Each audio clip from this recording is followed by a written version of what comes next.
Hello everyone and welcome to the One Stop Co-op Shop. This is Colin and today we're going to start a playthrough of The Captain is Dead Lockdown. This is published by AEG and it's designed by JT Smith and Jamie Verbsky. Now many of you know that I was lukewarm about the first one in this set, the regular Captain is Dead. I enjoyed the game but I ended up selling it. This one, I was about it, and Steve was like, hey, you gotta try it. And I played it, and oh, it's so much fun. So I immediately purchased it at Gen Con. I want to show you just how much fun this game is. So just like normal, we'll do our setup video here, and then the videos going forward, we'll start the playthrough. First thing we're going to do is pick out our 3 characters. So our first one will be our medical officer. Here it tells us how many actions we'll have each round. So we'll have 4 actions. This tells us which skill discounts we have. So we have a blue discount and a green discount, and we can have a total of 6 skill cards in our hand maximum at any time during the game. We have an ability that says we may heal any player in his current location as a free action on his turn. Then draw a random skill from the skill deck. Creates a scent bomb when he kills a hostile and alien commander. At the beginning of the game, we'll also have 5 skill cards in our hand.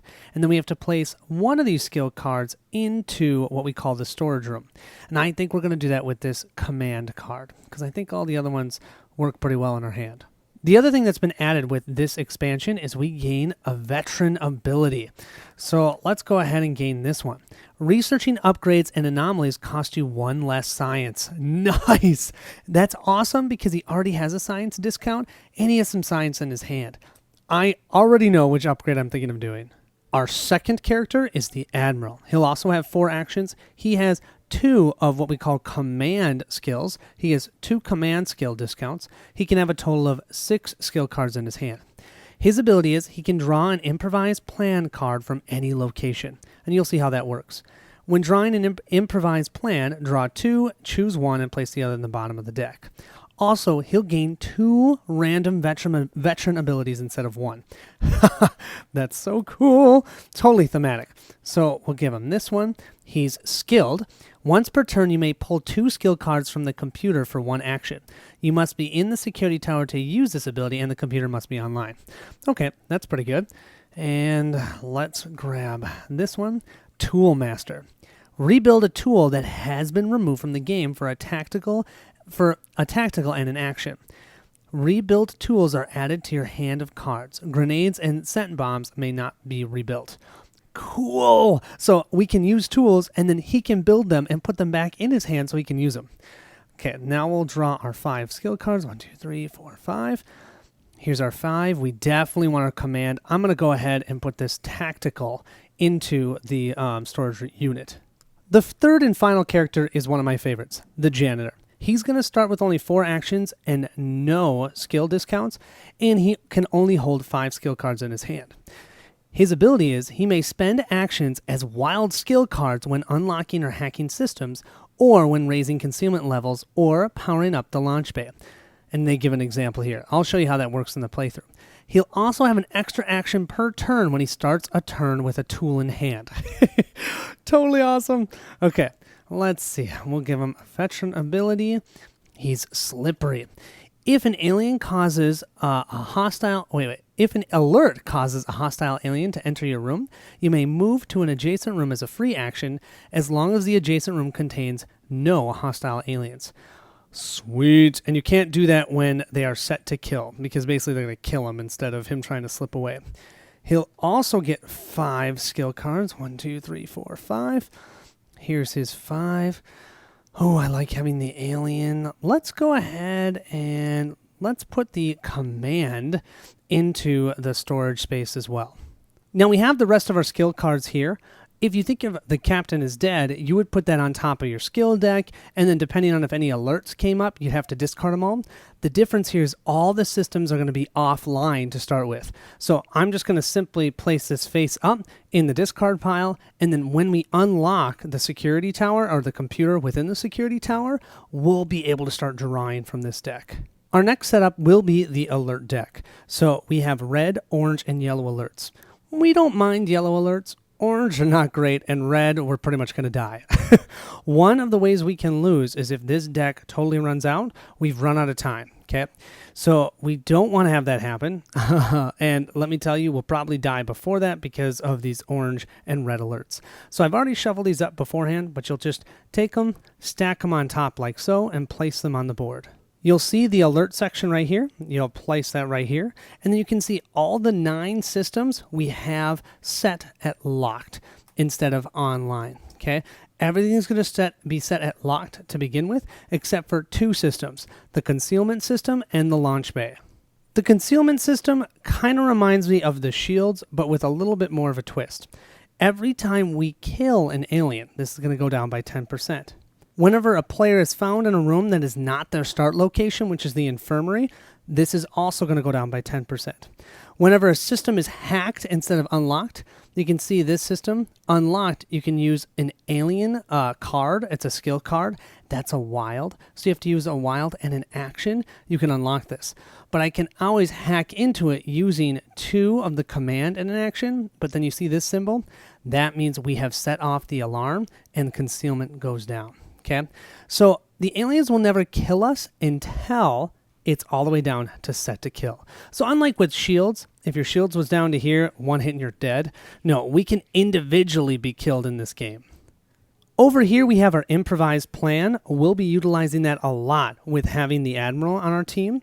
And these are one-time use benefit cards. There aren't a ton of them, but they are pretty powerful. Over here, we have the computer, internal sensors, and the storeroom, all of which are locked. So that's why we don't have any face-up skills. Our skill deck over here, you can't see it, but yeah, it's empty. We'll refill that once we unlock the computer, which is going to be very important. And our storeroom is locked, so we can't get any of those skills we just got or any of the tools over here. Once we unlock these, though, we'll be able to do that. In order for us to win the game, what we're trying to do is get to the launch bay and power up the launch pad. To do that, we need to spend 3 alien symbols and 4, look at that, 4 engineering. That's a lot.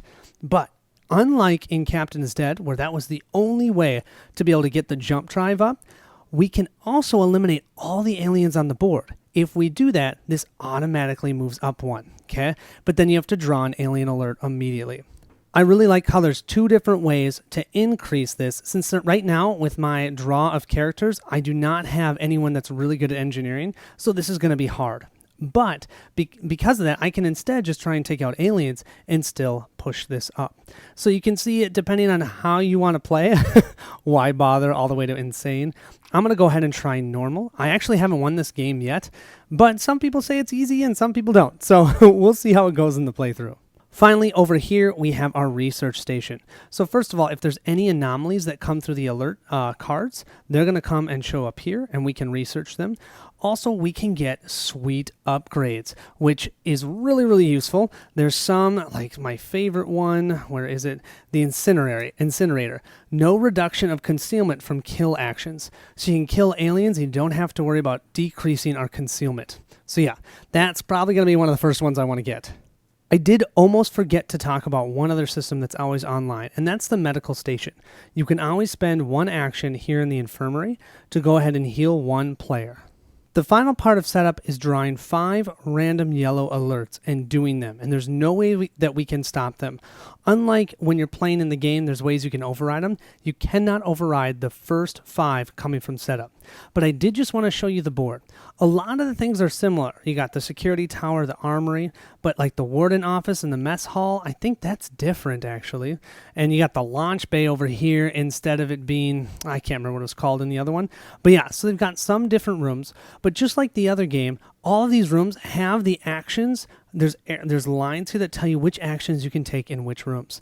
So I can go ahead and unlock this distractions area so I can grab improvised plan cards from the mess hall. I can't do that from the armory.